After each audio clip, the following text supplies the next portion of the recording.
Yes, great afternoon. Well, I was asked by somebody on here names of some of my books on Amazon so they can find them. So I'm going to show you 3 of them. And this one is a smaller book, but it's one I would recommend if you just want to stay grounded in daily life and have things that are uplifting, etc. So I'm just going to read you one thing out of this so you can get an idea on what it is. Let me put my glasses. Now that I had the eye surgery, I need to wear glasses to read most things, except for one book I don't because it's in very large print. So this is a message on spirituality, light, and materialism. So the opening question this morning, we had the spirit read, but I also want to ask, is there something else important for us to know right now? And so the first thing came up was the lovers, the connection beyond isolation. The lovers card arises as above, so below. This speaks to those whose hearts are connected to the higher realms, to the divine. Even if you sometimes feel isolated, know that you're not alone. Whether through your higher awareness, guides, masters, or star beings, you are never truly separated. Some say, I've lost my connection to God. But that is impossible. If you had lost your connection, you would have no life at all. God is your life force. The divine is woven into your very being. Only if one absolutely rejects all goodness, light, truth, life, love, and empathy, only then can one move into the isolation of darkness. This is the gnashing of teeth spoken of in the Bible, a conscious rejection of the light.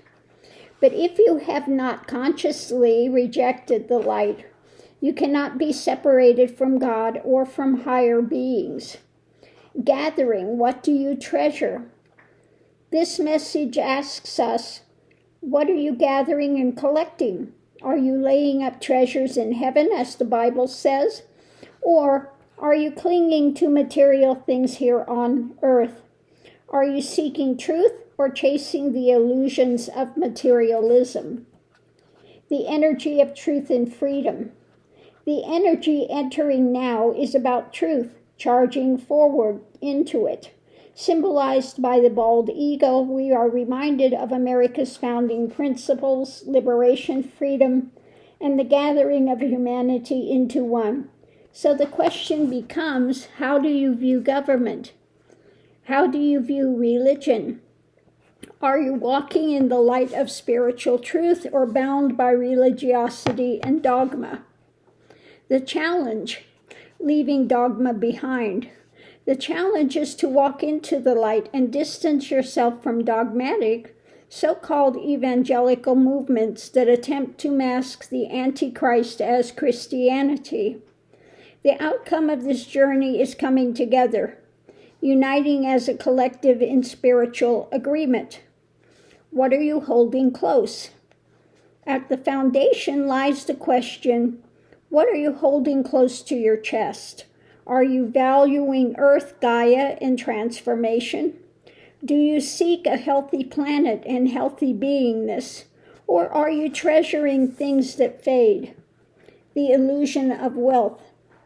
Sometimes you may feel a lack, an unfruitful harvest. But the deeper truth is that if all you pursue is monetary wealth, you will be left empty. Designer clothes, status symbols, or the biggest car cannot fill the soul. That path leads only to feeling out in the cold. Instead, step into the light, break free of ego's illusions, and recognize that spirituality, not wealth, brings true fulfillment. Tower moments in ego breaking. When you walk away from dogmatism, you may experience a tower moment, the breaking down of ego. This collapse of illusion is painful, but it is good.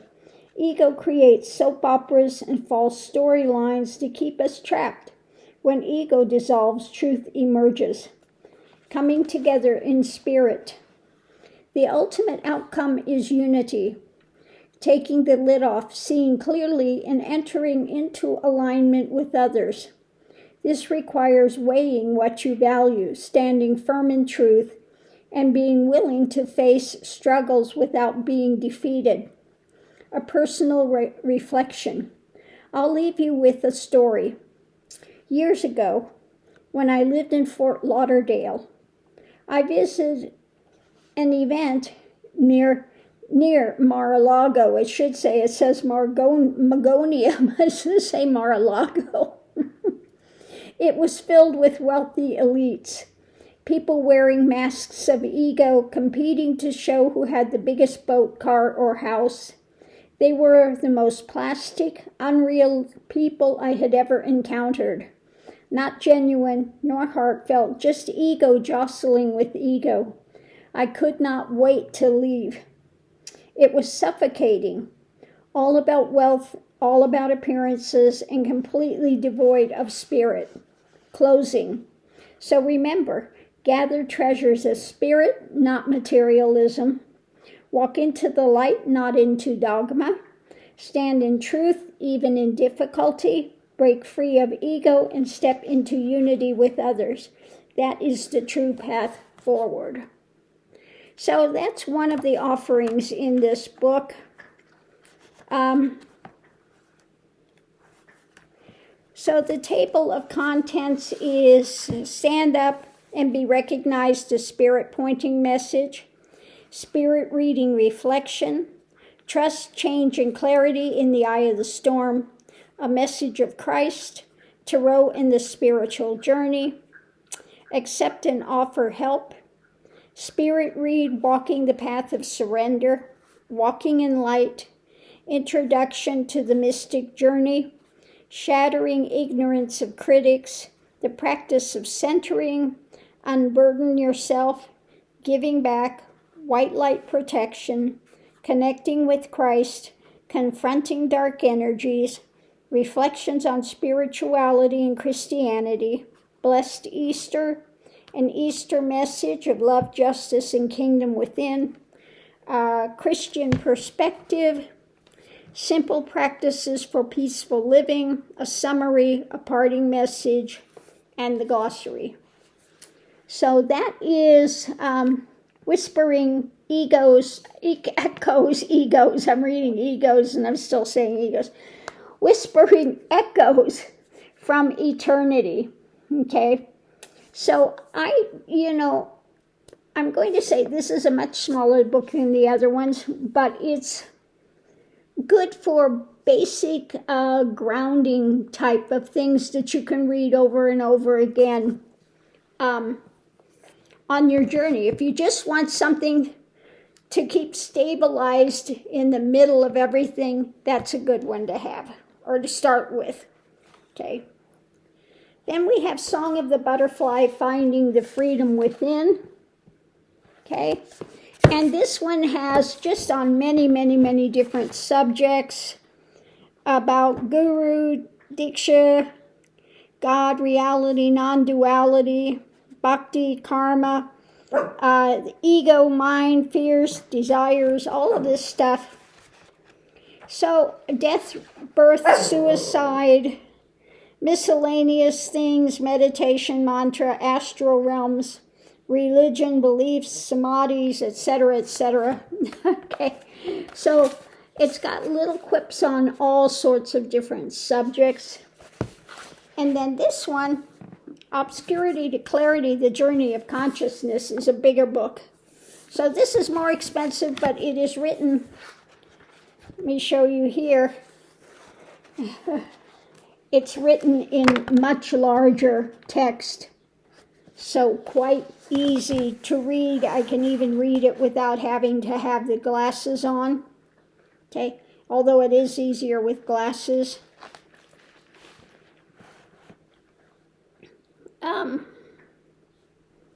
So this, I'll read this one thing in here.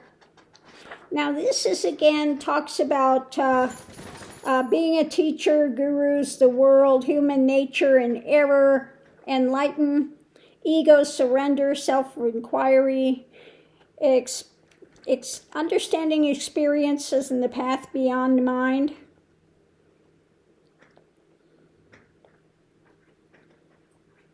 I think I'll read that because that's much smaller than the one I was going to read.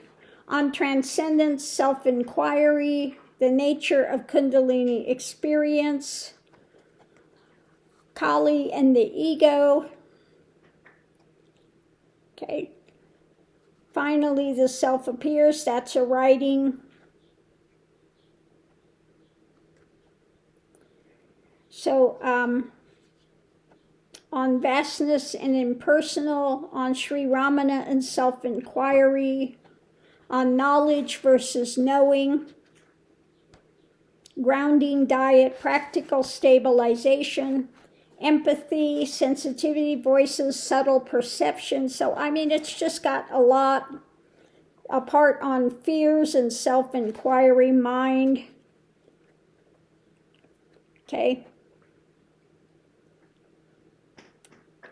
To speak or not to speak, a meditational practice.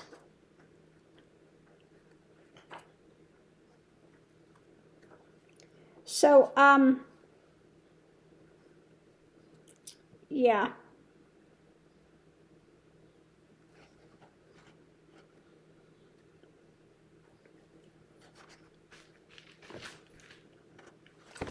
So this has got a lot in it.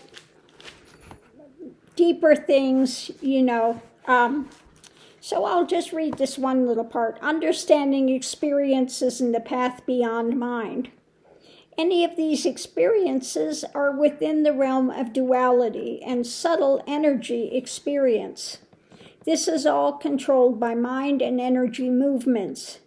Any of these so-called experiences in the subtle realms will not give you the lasting peace nor spiritual understanding. Light is still moving energy. What you want to rest in is the silence and the stilled awareness beyond mind and movements. I'm laughing and saying the answers only create more questions in an endless pattern. Just find out that life is the great unfolding mystery and enjoy it as it is. Don't try to sort it all out and attempt to control it. Just accept it as it is and go with the flow. Have no fear, for there is nothing to fear. Any untoward things that may appear to arise have no substance in the end. It is there to show you the illusion that is self-generated. That is all. So do not fight nor give it any energy. Just see it and shrug your shoulders and let it go, and it will dissipate into the nothingness that it truly is. Know that you extend and rest in the eternal source, and that life and experience is unending. Oh, but this one, while living in the dream, does not discount it. It is known for what it is, the ever-unfolding transient, and it is accepted as such and enjoyed as the diversity of self-exploration within the movement of consciousness. This one lives within the dream as well as constant, unchanging source. Okay. So this will go into a little more deeper types of cognition of consciousness and the path through consciousness, like it says, obscurity to clarity, the journey of consciousness. So I have to say, you know, this book is going to cost you more because it's a bit larger book, and again, the text itself is much larger, easier to read. So if you are interested in immersing in some of these things, then this is a good one to have. So I'll read a couple of these short little things here towards the end.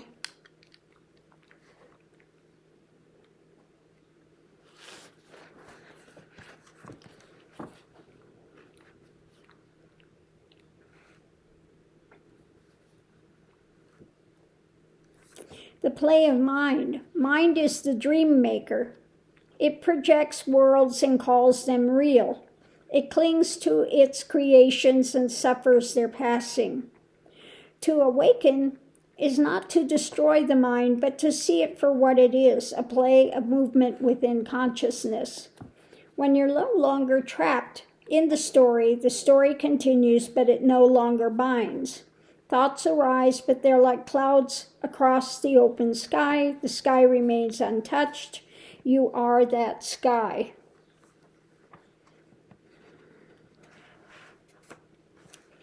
Self-realization. Self-realization is not an attainment, but a recognition. It is not I became enlightened. It is the falling away of all that is not truth, and simply knowing that it has always been here. You cannot bring the mind to realization, for mind is the obstruction. When the seeker dissolves, what remains is the reality that never moved. Realization is not becoming special. It is the death of specialness. It is a silence of being nobody and nothing, and from this silence flows love without condition. Realization is the moment when all questions stop, not because they are answered, but because the one who asked them no longer exists. Okay? And so that's what happens, you know. You don't become the big egoic one in bigger glory, you become the zero. Okay? And that's the reality of it. So anyway, whether you're doing things that are more engaging of the transitory life, this would be the one. And whether you're in the midst of spiritual journey and more expansion of that type of thing, more in depth, then maybe the Obscurity to Clarity or the Song of the Butterfly, Finding the Freedom Within, would be more up your alley of enjoyment, etc. So on that note, I will leave that here, but just look up, you can look them up under the name Ganga Karmakar, okay? So that's it. You'll find my books listed on Amazon.